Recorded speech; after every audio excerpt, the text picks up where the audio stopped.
नमस्कार दोस्तों। आज हम बात करेंगे एक ऐसे शख्स की जो ना सिर्फ भारत में बल्कि पूरी दुनिया में अपने संघर्ष, सफलता और दयालुता के लिए जाने जाते हैं। जी हाँ, हम बात कर रहे हैं रतन टाटा, एक महान बिजनेसमैन, समाज सेवी और इंसानियत के प्रतीक। रतन टाटा का जन्म 27 दिसंबर 1937 को एक पारसी परिवार में हुआ, लेकिन उनका बचपन संघर्षों से भरा था। उनके माता पिता के अलग हो जाने के बाद उन्हें अपनी दादी के साथ रहना पड़ा। जीवन की ये चुनौतियां उन्हें कमजोर नहीं बल्कि और मजबूत बनाती गई। 1970 के दशक में रतन टाटा ने अपने पारिवारिक बिजनेस टाटा ग्रुप से जुड़ने का फैसला किया। उस समय टाटा ग्रुप संघर्ष के दौर से गुजर रहा था। कई लोगों ने सोचा कि रतन टाटा इस जिम्मेवारी को संभाल नहीं पाएंगे, लेकिन उन्होंने धैर्य और मेहनत से न केवल कंपनी को उभारा बल्कि उसे नए मुकाम तक पहुंचाया। उनकी दूरंदेशी ने टाटा ग्रुप को एक विश्व स्तरीय कंपनी बना दिया। उन्होंने टाटा स्टील, टाटा मोटर्स और टाटा कंसल्टेंसी जैसी कंपनियों को अंतरराष्ट्रीय स्तर पर मजबूत किया, खासकर टाटा नैनो, जो भारत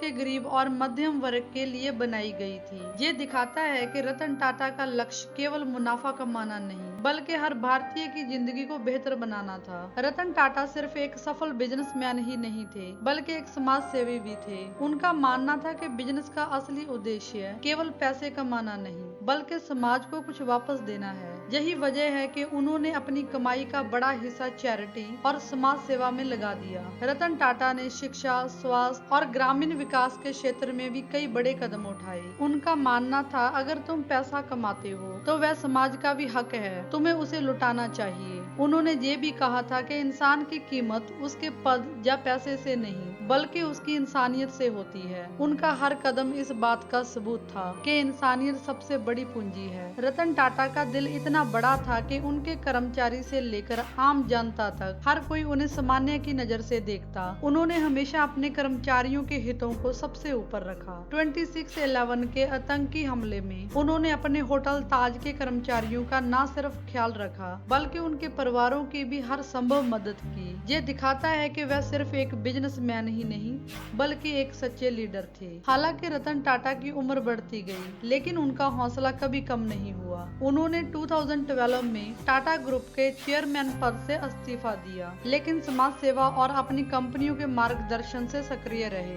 दुर्भाग्यवश 9 अक्टूबर 2024 में इस महान शख्सियत ने दुनिया को अलविदा कह दिया। उनकी मौत का कारण बुढ़ापे से जुड़ी स्वास्थ्य समस्याएं बताई गई, लेकिन उन्होंने अपने आखिरी दिनों तक इंसानियत और समाज सेवा का संदेश फैलाना बंद नहीं किया। उनकी मृत्यु से न केवल भारत बल्कि पूरी दुनिया ने एक महान नेता और इंसानियत के प्रतीक को खो दिया। रतन टाटा ने हमें सिखाया कि असली सफलता पैसे और शोहरत में नहीं बल्कि इंसानियत में है। उन्होंने हमें सिखाया कि जीवन में अगर आप दूसरों की मदद कर सकते हैं तो वह सबसे बड़ी जीत होती है। रतन टाटा का संघर्ष, उनका बिजनेस और उनकी दयालुता हमेशा हमारे दिलों में जिंदा रहेगी। रतन टाटा का कहना था कि एक नेता वो नहीं होता जो डराता है बल्कि वो होता है जो प्रेरित करता है। दोस्तों, रतन टाटा की कहानी हमें सिखाती है कि जब हम दूसरों की भलाई के लिए काम करते हैं तब ही हम असली मायनों में सफल होते हैं। अगर आपको ये वीडियो पसंद आए तो इसे लाइक करें, चैनल को सब्सक्राइब करें और इस महान शख्सियत के बारे में अपने विचार कमेंट में जरूर बताएं। वीडियो को एंड तक सुनने के लिए आप सभी का धन्यवाद।